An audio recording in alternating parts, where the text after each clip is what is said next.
this question is actually relevant for a lot of people, like anyone who wants to build cardiovascular health and physiology adaptations, as well as just the performance side. So I think this is important for a lot of people to understand the basic science here. It was just like listening to what they want and then kind of giving them more of that, and then realizing like maybe that's not the best approach. Like maybe we have to find a way to pivot mindset and training styles to get a different result for you. And a lot of times they actually end up healthier long term from doing that. Yeah.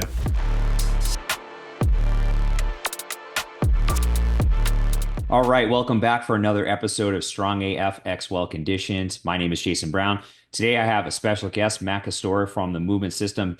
Matt and myself have collaborated on a ton of things in the past, and we just recently did a program design masterclass, which you guys can get that link from Matt. I think for $1, right? They can get that entire masterclass, which was Oh over yeah. it was over an hour. It was about 90 minutes, and it was a lot of fun. I think I really enjoyed it. We had a really great synergy. So just to kind of kick things off, check that out if you haven't already. Reach out to Matt. How can they get that? Just go into your Dude, I'll IG send you the page. links. That way you can put it in your description. I'll put Yeah, it in the or just on our description. website, themovementsystem.com.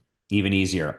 Awesome. So I have Matt today, and the last couple of shows, Matt, we're just for kind of some frame of reference here. Mhm. I've always done these podcasts by myself, and I'm starting to bring more people on and to discuss more things. And one of the things that I wanted to discuss with people that have the scientific background like you do is getting a little bit deeper as opposed to just keeping things more surface. I think you and I were just discussing before we hit the record button that a lot of the stuff on social media is going very wide, and I think that there is certainly a place for going deep. And with your background, with just the tremendous job you do with the CSCS prep, I wanted to get into some of those things with you here today. And I think you can really speak to some of these things. One topic in particular, which we'll get to here in a second. But to Yeah. start off, one thing I've been asking everyone, what is something that you do now in your program design that you did not do in the past? How has it evolved from, say, 5 years ago to present day? Oh man, that's a good question. So I was actually talking about this to a couple people the other day, and I just wrote a big set of online programs for my clients because the month just started, right? And I was trying to think back, like I'm like, okay, this process is, I mostly do it monthly.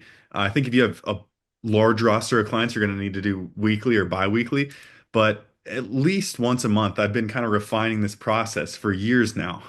Um, and I think the way that I think about things now is more, what's the total volume that I'm trying to get, or the total stimulus of different stimuli. So if I'm looking at like a roster of online clients and I have professional runner, a triathlete, a rower, a basketball player, and let's just use those for now.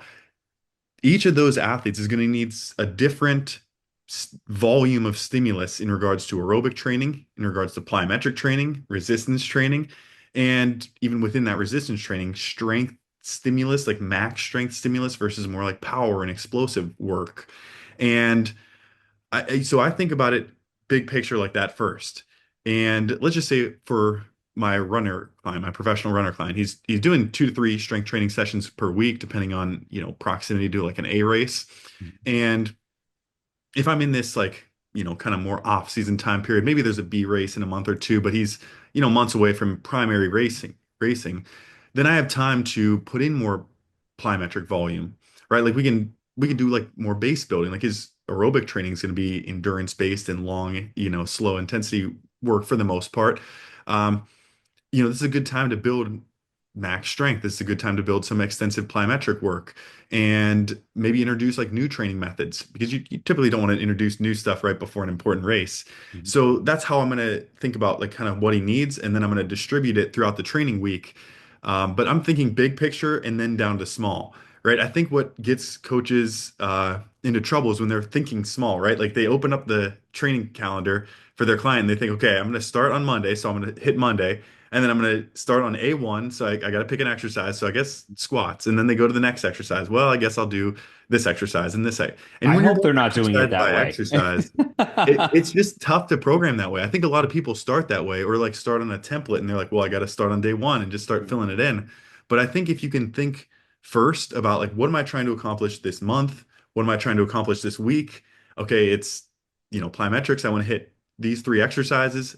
How do I distribute them? I want, good amount of spacing in between.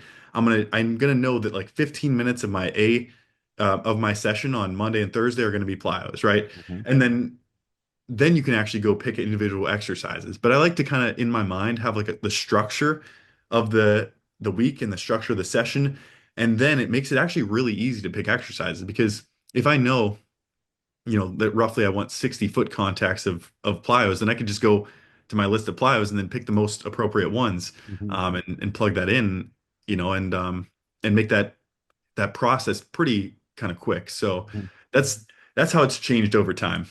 So you would say that instead of looking more long term, and this is a question that I get often, and I'm just putting the finishing touches on my certification now. And one of the modules, there's two modules on long term programming, and Yeah. you know, not to give it away, but long term programming is a thing that I used to have a very different perspective on. I used to try to plan out and methods and how things are going to progress. And, within a conjugate framework, you have a lot of different methods that you can leverage and you can Hmm. progress those over time. But what I've seen is that there's so much variability to life, right? Like, so if I'm Yeah. planning out if I write a program, like let's say I write 12 weeks of programming, and I have done this, unfortunately, I would oftentimes find that we would get to, let's say, week 8 and something happens. The client is traveling or they have a setback or their job changes, whatever the case may be. They have something that all of a sudden the approach that you have in place is not the most viable option for that individual anymore. Is that kind of what you're referring to, having more of a short term, like 4 week or whatever, however long your blocks of Yeah. training are, and then adjusting and making, using your discretion from there? Is that kind of what you're getting at? Yeah, yeah. Usually I have like a rough estimate of an annual training plan in mind. So let's just say it's an athlete with like main competition. So I have, athletes with A and B races, like they're, endurance athletes, but I also have like sport athletes who might have a G League tryout, which is like really important. And that's, once a year, that's their opportunity, or else they're gonna have to go play overseas. But this is like the big deal, right? So like in these two different cases, usually I have some thought process on long term, like as we get closer to this But main not the A actual like race or main G full League. sets, Yeah. reps, and rest and rolls and exercise selection. Yeah, Yeah. just like a general idea of like we're going to need this type of training then. We have kind of an opportunity for this type of training now, Hmm. right? But everything that I do is 4 weeks or 5 weeks, just depending on the month. Yeah.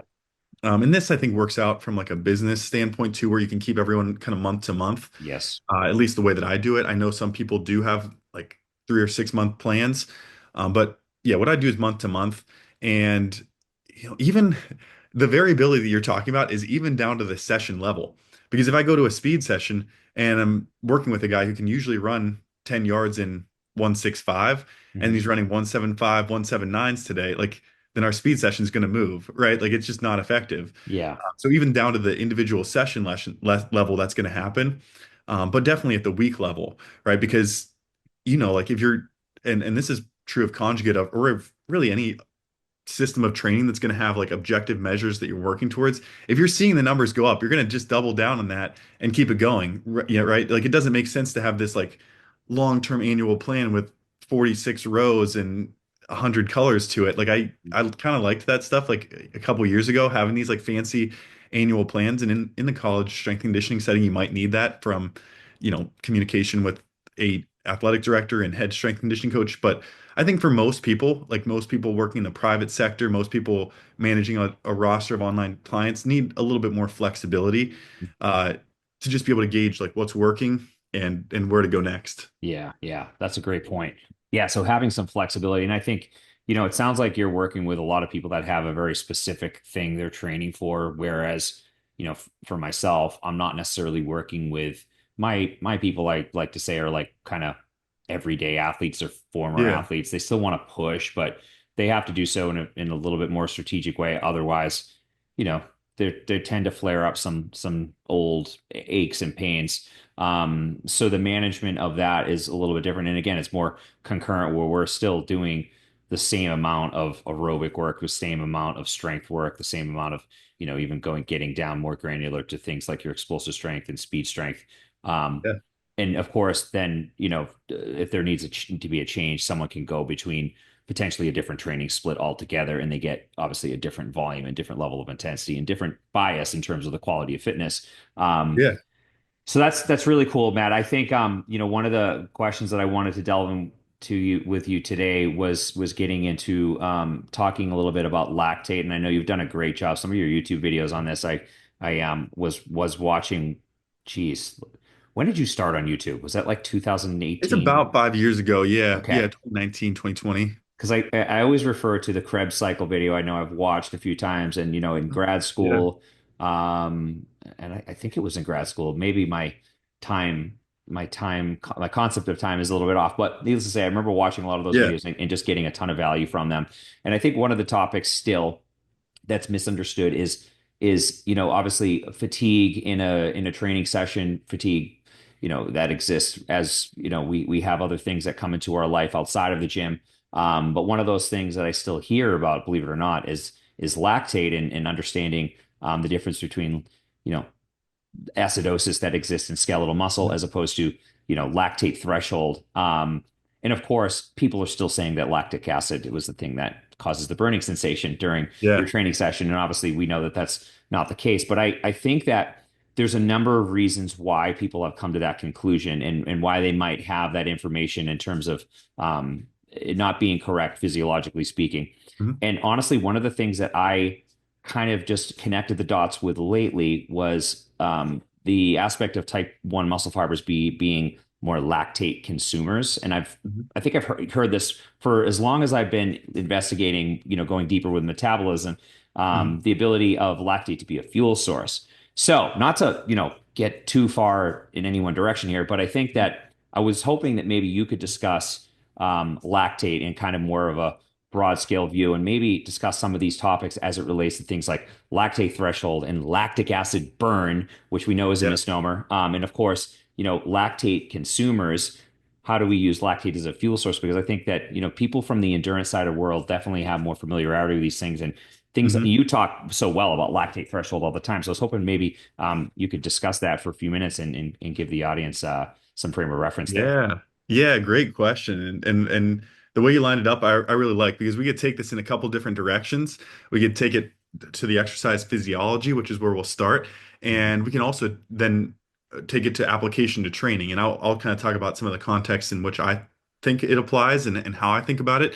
And then I'd actually have some questions for you and from your perspective as well. So to start off, like I think this concept, I think that lactate is oftentimes considered guilty because it's there at the scene of the crime. Is Mm, like I think that's like the way that I like to describe it. it's a good way to So put it. yeah, yeah. So it's both of these things are true. Like it's true that lactate does increase with increased exercise intensity in the kind of basic mechanism uh, behind that is just that when we eat food, we digest carbohydrates, it becomes glucose. That glucose can split in half and give us some energy. That's called glycolysis. It's kind of this first step of energy production. And then in the presence of oxygen, we can metabolize that further. Mhm. But if oxygen is not present, then what we typically do is break that down further into lactate. And that gives us a little bit more energy than if we just kind of left it there as half of glucose or what's called pyruvate. Mhm. So this process of getting to lactate is energy producing and meaning it gives us ATP and it's kind of always happening whenever there's an anaerobic demand. And yeah, so that's kind of where we're getting lactate. And Mhm. this obviously increases when there's more anaerobic demand, meaning like we're running or we're biking or we're doing something above our lactate threshold, right? Where we're producing this lactate at a faster rate than we can clear it, right? We're Mhm. going to see the millimolar concentration of lactate go from 1 to 2 millimolars to 3 millimolars. And if we look at a graph of how that increases, it kind of shoots up at some point, Right. right? So lactate is accumulating as we do more intense activity. And we can measure how that is done with something called a lactate meter. And it's kind of a fancy lab equipment, but you can also just kind of buy one on Amazon Mhm. and use it if you're like a, semi-professional endurance athlete. You might, get into that. And so lactate is there, right? When we're doing high intensity work. So it's kind of at the scene of the crime, is what I say. Mhm. But like we already started to talk about, lactate's actually giving you energy, right? It's giving you an ATP whenever you create lactate. Hmm. So uh, there is a simultaneous process that is also occurring called acidosis. So this is also true. There's also this acidosis process that's occurring. And like I said, two things can be true here. We're accumulating lactate and we're accumulating acidosis. But what people don't realize is that these are independent processes. And the acidosis that we're accumulating that's associated with that feeling of muscle soreness, or not muscle soreness, like, but muscle burn, during exercise, and this is especially true with like constant tension movements, like blood flow restriction training, for example, or just like, doing a curl without like kind of resting at the top or the bottom. Hmm. That acidosis accumulation is higher because what we're essentially doing is creating an anaerobic environment that our muscles are existing in, and we're creating hydrogen ions. Is basically where that acidosis is coming from at the level of physiology here.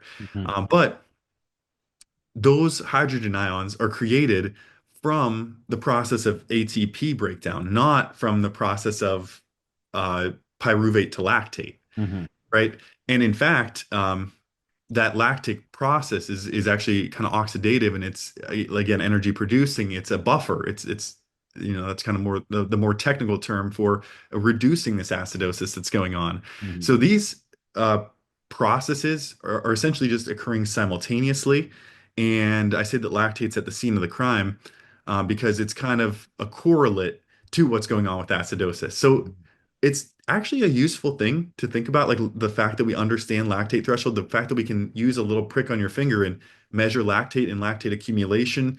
And it gives us this window into what is aerobic activity versus what is anaerobic activity. And it can really help athletes dial in training intensities, especially when we're talking about endurance athletes.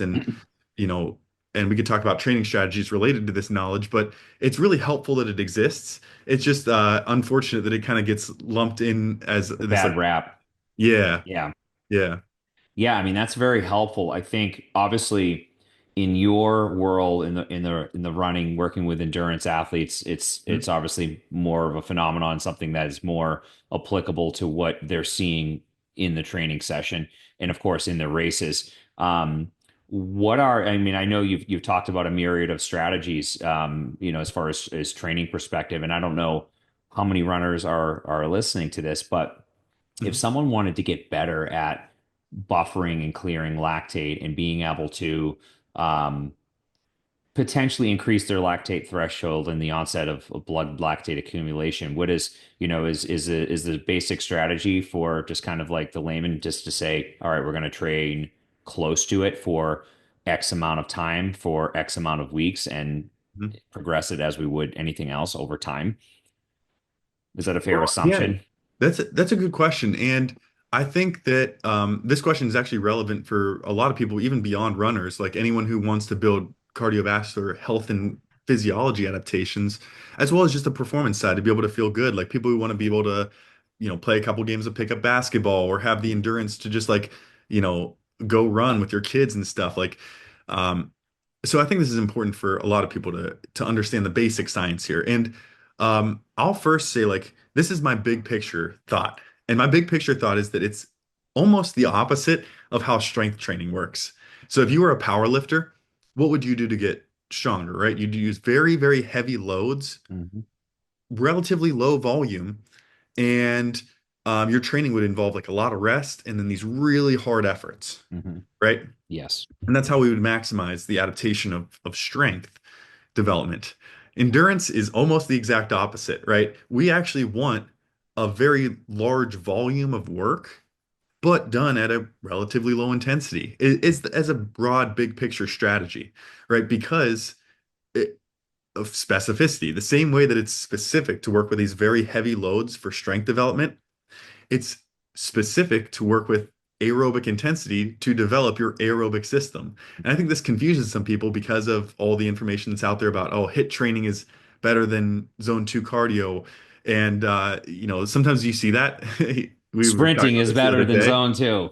Yeah. Yeah. And it's like, those are completely different things, I mean, better I wish that was the training. case, Matt. I mean, if I could Yeah. just do interval training and not do zone two, I would Probably not anymore because I've been doing it so long now that I do somewhat enjoy it. But Yeah. I mean, imagine if But that was what the if you could just do trade-off. it faster? It sounds great. And If that's you why could it just probably do gets a lot of intervals, attention. if you could just do Tabata intervals and get the same adaptations, that would be fantastic. But unfortunately, that's, there's really not a work. Everyone's looking for the workaround, right? Oh, if I take a supplement Yeah. or if I do this or I do that, will I get the same? If I just lift weights faster, will I get the same adaptation? And obviously, we know that the short answer is no, you will not. Yeah, and that's the thing. Like, and this comes back to where our discussion started, um, with like, what are we thinking about with the adaptations we're trying to create with these, individuals that we're working with. So, whether it's a general fitness client who just wants to be healthy and fit, or an athlete or a power lifter, you kind of go through the same thought process. Like, what do they desire? Like, what is the outcome we're trying to get? And then like, what training strategies do I need for that? So I would Hmm. say that like the basis of the training strategy for someone who wants to improve aerobic fitness is to include some low intensity work at relatively higher volumes. It generally tends to be effective, and it's also, I think, like the most effective version of cardiovascular training, in a sense that like it's getting us these other adaptations like reduced neuromuscular stress. It pairs well really with actually with strength training, as a stimulus in terms of like within a program, as long as it's separated and maybe done on alternating days. We could talk about that Good way to from place it. a couple different perspectives, but you know, I would say like think about that as the kind of basis of your method, but there is still some certainly utility to higher intensity conditioning methods. Hmm. So things like 30 to 90-second intervals, even 4 to 5 minute intervals, like kind of threshold work. Hmm. Um, it's just about how much of each, and that'll kind of depend on the individual. How much time do they have per week to dedicate to this? If you only have like 20 minutes a week to do cardio, I would actually probably go, kind of hard, Yeah, right? yeah. Because it's just going to be hard to get much out of a 20-minute zone two session. You'll get a little bit, but like if Mhm. that's your only time to train, you kind of have to push it hard. But then Yeah. if we're talking about someone who's already lifting 4 times a week, they have a stressed out lifestyle, they're trying to add two more sessions on the weekend because they have all this energy and they want to train hard. Well, now let's talk about like, okay, what would it look like? What would we expect from adding another high stress, high intensity session this week, or putting a low stress session? In that case, a lot of times I do end up, choosing the low stress session because it fits the overall programming client better. So there's obviously some nuance to this, which I'm glad we can discuss in the Mm. podcast. Because again, I think a lot of that gets lost in short content these days. Yeah. Well, it does. And it's, when you start getting into everything that exists as far as methods, you start getting into different strategies to leverage. It becomes this kind of vicious cycle of paralysis by analysis. What's the Mhm. low-hanging fruit for the individual? And, if you're an online coach and you're working with people that just want to look good and feel good, and let's say they have 3 days a week to train. This is the scenario I typically get into with coaches that are trying to learn how to write better programs is you have so much time to devote to strength training or aerobic training, whatever the thing you're going to go after. But the Mhm. way that we decide and have use the make the right choices, we have to know what are they presenting to us. So number one, what is the optimal amount of time they can train? Number two, what are their metrics? What is their resting heart rate? What's their HRV? What are their goals? I have clients. I have had the last 2 years. I think it's been kind of peak for having stressed out, chronically stressed out clients, like Yeah. high resting heart rates, high body fat percentage, every marker of high stress, blood pressure through the roof. And it's like, oh, I want to look better. I'm going away,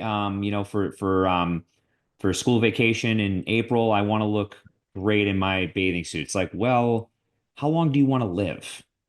Right? Hmm. That's my first question. It's like everything you just presented to me says a different approach. It doesn't say that we're going to go after body comp. It says that we're going to go after getting you more healthy for life, Yeah. not for your bathing suit can wait, but your life cannot. So if you're dead, it doesn't matter what you look like. And I Yeah. And I think will that say is a too, serious. What's yeah. that? Yeah. And when you really stick with this stuff long enough, you'll realize that some of these people will tell you that story of how the last 6 months of their training has gone, and then the 6 months before that, and the 6 months before that. And you're like, how do I actually kind of break this cycle and give you a different stimulus? Because like if you just give them what they want or what they tell you, and I made this mistake early on, I think with some clients, over a decade ago now, like starting personal training, it was just like listening to what they want and then kind of giving them more of that, and then realizing like maybe that's, not the best approach. Like maybe we have to find a way to pivot mindset and training styles to get a different result for you. And a lot of times they actually end up healthier long term from doing that. Yeah. Well, and I think too, Matt, the part of the issue is that a lot of coaches are looking for the transformation, the before and after picture, and the Yeah. before and after picture doesn't necessarily tell the whole story. And I think that we have to remember that what's the transformation is the before and after the best thing for them or for you? Is the Yeah. coach going to use it for social media and social proof, which is fine. I get it, but I do Hmm. think that we have a duty to do better with making the right decisions and potentially putting him in a training split that might not be like super sexy. It might be more low intensity. Again, that's something for me as a coach over the last, 2 decades now, Hmm. that I've leveraged more low intensity than I ever have. And I think it's just Yeah. a kind of a clear sign of the times and what we're dealing with. So with that said, Matt, I think you are someone that I really look up to on social media. You do such a great job with your social media. It Thank is you. so clear, concise. You've evolved. So even I think it's funny, even the content that you put out like a year ago Mhm. versus present day, anyone that's been following you probably can see how your content has evolved. And I think Thank you. that, a lot of coaches are listening to this. And I do think obviously, the scientific knowledge you have and what you know about the CSCS, which for anyone listening, if you're taking the CSCS, take Matt's course, save yourself a lot of time because he's got it nailed down. Thank you. Um, but there are a lot of coaches listening to this, and selfishly, I actually want to ask this question for me too. Okay. What Yeah. what knowledge? I know people are struggling with social media, myself included. Oh yeah. What would you impart? Someone that's trying to do well with short form content. What are the like kind of the staples for you? And I know that obviously you're speaking to a very specific person. CSCS is Mhm. like your CSCS prep. That's the core people you're speaking to. Am I Yeah. correct to assume Yeah, that? that's correct. Yeah. So with that said, obviously, if someone saw your content, they probably shouldn't copy what you're doing because you are speaking to a very specific person. Sure. Yeah. However, the tenets of what you're doing is obviously very solid. So what Mhm. knowledge, like what information would you give to someone that's like struggling with social media and they just want to start, reaching the right people and doing things the right way? Yeah, yeah. Well, on the bright side, business is kind of like fitness in the sense that you try something, you test, you see what the objective result was, and you modify. And it's kind of this like scientific method, right? It's kind of Mhm. behind a lot of things. And it's just something that I've been doing now for years is that test retest process with athletes that I'm training, and then also with kind of the social media side. So we talked a little bit about how it works from the athlete perspective with certain tests, and then thinking about the numbers we're trying to improve, and then go on. But now let's talk about it from the social media side, right? Well, I think, like you said, like having one person that you're talking to, like I know that I'm talking to people who were kind of like myself, like 5 or 6 years ago, newer coaches or even some experienced coaches, but they have some questions about the science, or like, I think all coaches kind of run into a lot of the same questions, and things that you're studying at a really high level now, actually. Just certain questions about how to train athletes, the physiology, what's going to get the best results. And I'm always kind of thinking like, okay, what kind of knowledge are they bringing to this already? And like, how can I meet them where they're at? And whatever I just spent, hours looking up and researching, how can I give them that in a really digestible way? Like if I could have just told myself, oftentimes like, a few hours before I spent all this time researching this thing, like what would I have communicated back? And I really try to think like from that perspective. And I try to take ego out of it too.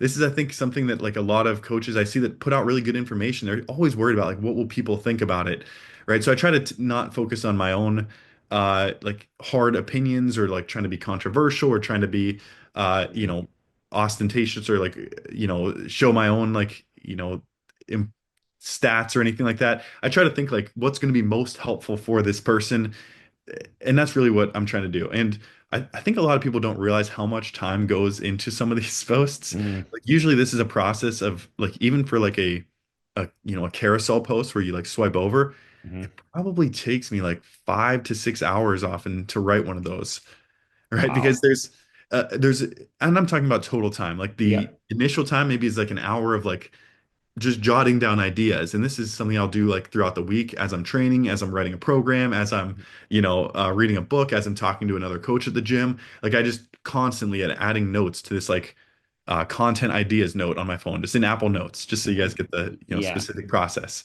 So maybe there's like 5 ideas that are kind of half formed there. And now I'm like, okay, well, now I need a post to actually put out this week. So let me take the most promising one that I think is going to be the most informative and I thought was the most interesting, helpful takeaway that I learned this week.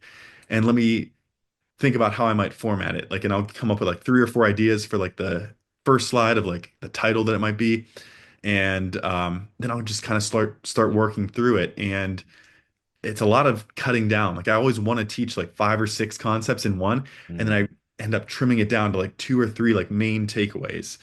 And that process is actually kind of the same for a short form video as well. It's like, what's the thing that I'm talking about? So I try to kind of create like a hook or whatever, like a sentence that kind of gets you curious about like, what is this thing that I'm talking about?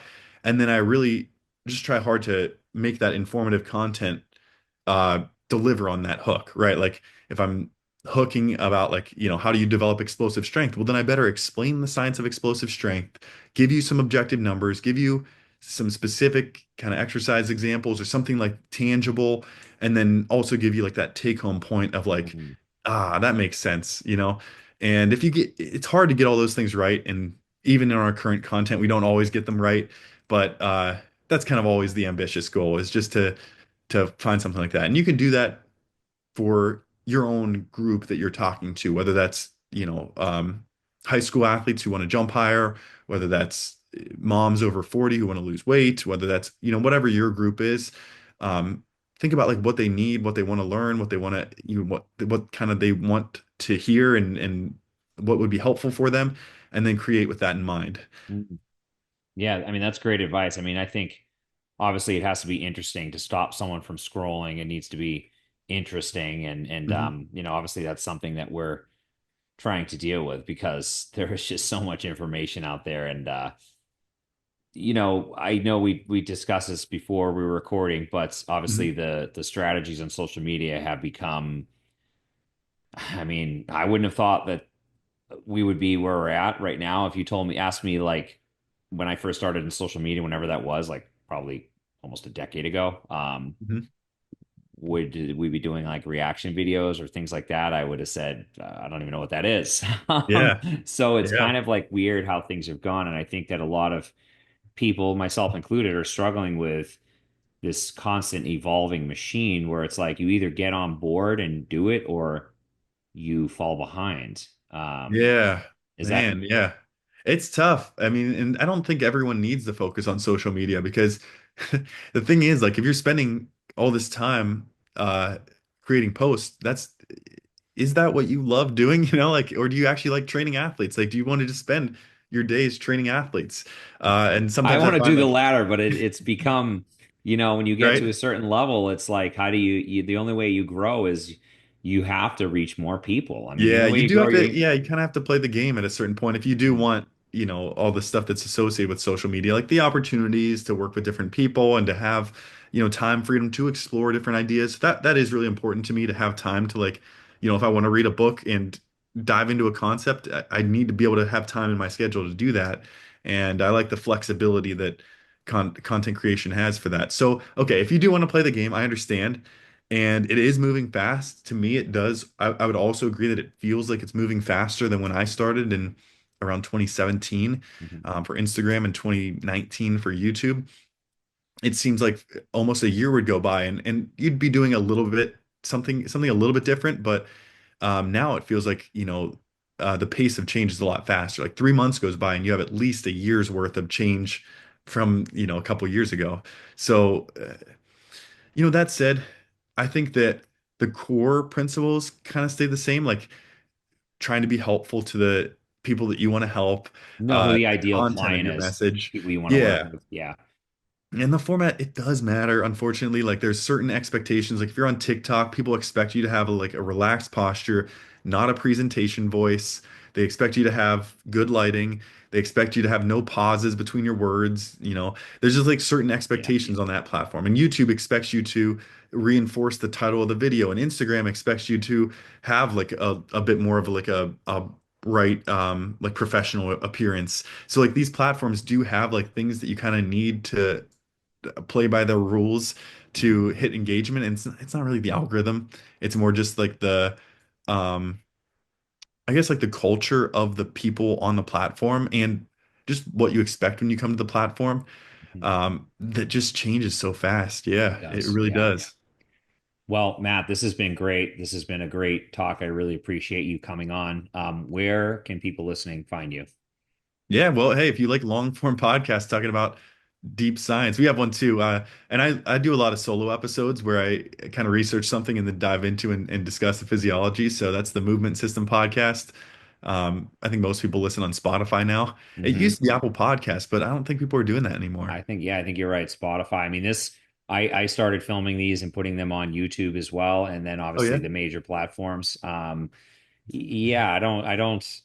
It seems like, again, I don't know why. This is like, probably terrible to admit, but I don't necessarily know why, but people do sometimes watch the video on YouTube. They don't Uh, get a lot of views at all. They get way more on listens on the, think something like Spotify. But for some reason, what I've heard, and again, I don't know why, it's good to have them in both places. I'm not sure if you do that, and you probably know better I than I do mean, anyways. I might though, because I think YouTube added like a podcast feature for Mhm. podcasts specifically. Again, I don't know how many people are using it yet, but if that, becomes more adopted, we'll probably, figure out how to upload over Probably. there. Yeah, Yeah. Well, the movement system, CSCS prep. I know you've got a lot of great course. You got a movement sure. Yeah. course, you've got a program design course, and then obviously people can get. I think the first thing, if you guys are new to Matt, check out that webinar, which I was privileged to Matt to have me on that Yeah. and to be able to provide some value.